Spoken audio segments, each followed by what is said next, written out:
everybody. My name is Reagan Roy, and I am joined today by Grayson Singleton, the host of Locked On SMU. Grayson, thank you so much for hopping on this call with me today to chat. How are you? I'm good. How are y'all doing? Appreciate y'all having me. Thank you. Yes, it's in the trenches of high school football season. It's a crazy time. Love it, The don't we? biggest, it's the most wonderful time of the year in Texas. Absolutely. Okay, we know that the Dallas area is going to be hosting the biggest matchup in Texas, if not the biggest matchup in the nation, with DeSoto and Duncanville on Friday night. But what I kind of wanted to pick your brain about and talk with you about are some of those star players who are going to be suiting up. Last year we had 34 Division I prospects playing that game last year, and so Yep. I don't think there's going to be any we're not going to have a short end of talent out there on the field Friday night. Just kind of want to talk about who these guys are and what makes them, these standout, unique athletes that they are. Yeah, So, absolutely. first person I kind of want to jump in on is the one that, when I first learned about him, probably gave me the most, oh my gosh, and that's Ethan Boobie Feaster. He is electric and he is young, which also was probably the biggest shock to me. But what stands out to you most about him whenever you watch his tape?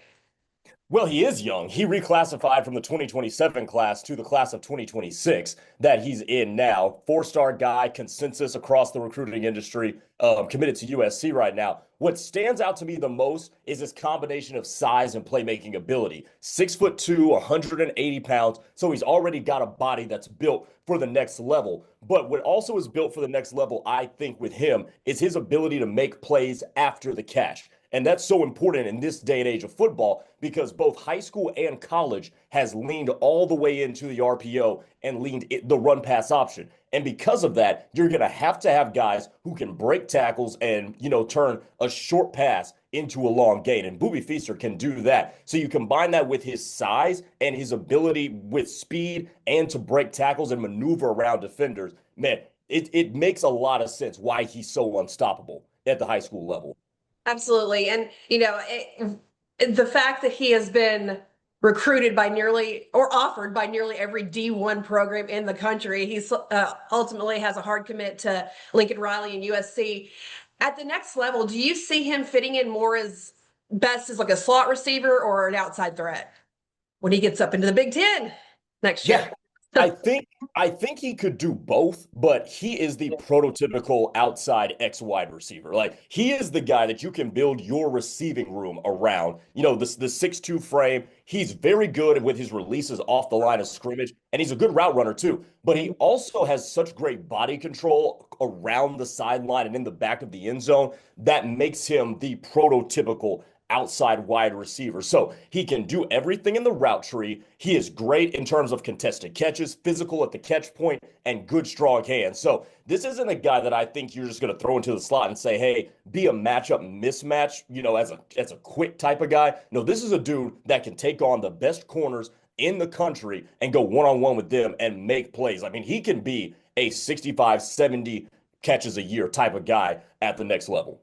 Yeah, watching him kind of reminds me of DeCorian Moore, who's playing for the Oregon Ducks now. And, he was at DeSoto last year. So I like, or Duncanville last year, my apologies. But I see so many similarities between those two and just the talent that comes out of that area. And the fact that he's, like you said, he's so young. He's 16 years old.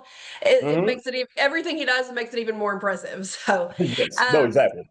Okay, so we've also got SaRod Baker. He's been a consistent kind of workhorse for DeSoto. What makes him such an effective ball carrier?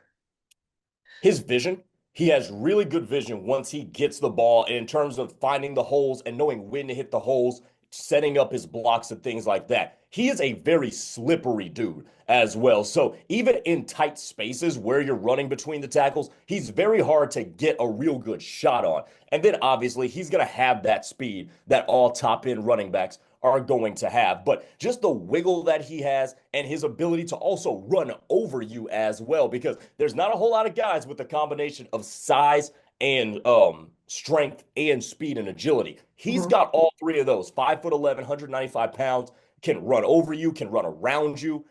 Like that's what makes him so special is that he can do it all for this DeSoto team. What? So when these colleges come and look at him, when these recruiters are out, what do you think they should be really paying attention to when they evaluate him? What is going to stand out and be that one thing that he can bring to the team that they may not have at this moment? Well, he's currently trending toward TCU. He's been trending in the recruiting industry toward TCU for a couple of weeks now, and they've got a creative offensive coordinator in Kendall Briles. And one thing that really stands out about him, excuse me, is his positional versatility. Now, he plays a lot of running back, but there's a lot of tape where he lines up in the slot as a wide receiver. So he's very good catching the ball out of the backfield. He's good at sensing space in terms of route running and not. He's not the most polished route runner, but he's a running back, so he doesn't need to be. But the fact that he can line up out there and be comfortable and put that on tape, especially with him catching the ball as a wide receiver, if you have a creative offensive coordinator, the sky is the limit for what you can do with this kid because of how versatile he is. Absolutely. So let's flip to the other side of the field now for Duncanville. I mean, how can you not be an incredible player if your name is Maximus the Great Denson? I mean, that is a lot to wear on your shoulders. Just the name in itself, it's amazing. Absolutely love it. Reminds me of Lil Jordan Humphrey. I wish they would have been on the team together, and that would have just been the best roster ever. But he's still a young quarterback, but he's been showing plenty of poise this year as the play caller. So, what stands out to you most about his play this season so far? How quickly he processes information and makes quick, good decisions with the football. And you'll see this a lot on tape. And again, you need a quarterback that can do that in the modern age of the RPO heavy offenses that both high school and college run. You got to be able to make those reads quick and distribute the ball at just even quicker. And he's got a quick release. He's very accurate throwing the ball, whether it's inside the numbers or toward the boundary. He very rarely misses his spot. So when you see a guy that young who can process information that fast and then make the requisite decision even faster, that's going to be something that catches the eye of college scouts. Is he up there in the rankings, in the top rankings, top echelon of the 2027 quarterbacks in Texas? No, he's not there yet. He's still got some polishing as a passer that needs to get done. But in terms of upstairs, which is a big part of playing the position of quarterback, he's got that down. Okay, and that kind of feeds into my next question, but you kind of touched on that he has not hit that upper echelon of the top tier, top 1% quarterbacks in Texas. We know that quarterbacks in Texas are a rare breed. So what do you think? You said he's got the smarts, just polishing his playing at this time. So what if you're evaluating him, if you're looking at him and saying, okay, these are the steps I think he needs to take, and then I think he can be up there with these other elite quarterbacks in the Lone Star State. Yeah, well, those other elite quarterbacks in the 2027 class, you're talking about Westwood Palestine High School's Kavian Bryant, Flower Mound Marcus's Colton Nussmeier, who's committed to LSU or trending toward LSU right now. What you're looking at those guys there's an electricity about them that takes their teams over the top. And I don't think Maximus Denson has hit that quite yet. Now, is he athletic? Yes, he is. I think he needs to do a little bit more with the athleticism. And again, there's some mechanical things that need to be polished out in terms of him as a thrower of the football. But he's got the raw talent. He has the raw physical traits at 6'2", 190 pounds, I think is what he's at right now. Strong kid also, too. So he's got the physical makeup and the requisite tools to be that quarterback. There's some mechanical things that need to be ironed out, and I would like to see him use his athleticism as a playmaker a little bit more. Absolutely. And, there's going to be so many eyes on this game on Friday night, not just in Texas, but across the nation. People wanting to know, how is Feaster going to do when he goes to LA next year? People from across the country are going to be watching this game because it's just got so much appeal to people who just love college football, love high school football. So what do you think these three players can do on Friday night to really stand out and separate themselves from the masses? Honestly, in our social media driven world these days, it's just make plays. Like just be yourself and make plays. For Boobie Feaster, he's going to be a tough cover no matter who goes up against him on the Duncanville Panthers side. He's going to be a guy who can win those jump balls. He's going to catch some passes in space and make plays in the open space.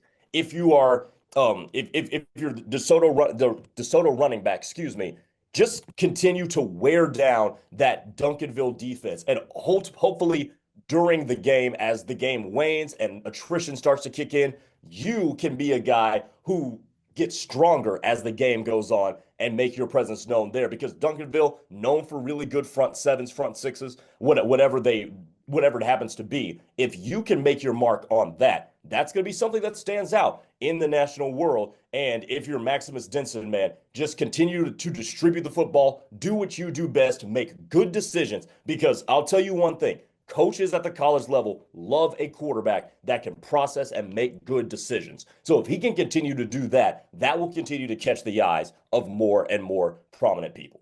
Amazing. Well, thank you so much for joining us today. I'm so excited to watch this game. I will be in Alaska, but I will be watching it, streaming it from Alaska on WFAA Plus. So it was great to have you on, and hope we get to talk to you soon again. Appreciate y'all. Absolutely. Will do. Anytime. All right. Make sure you guys don't miss our Texas high school football game of the week, the DeSoto Eagles and the Duncanville Panthers. Pre-game coverage will start at 6:50 p.m. So download our app on your smart TV and stream it live for free.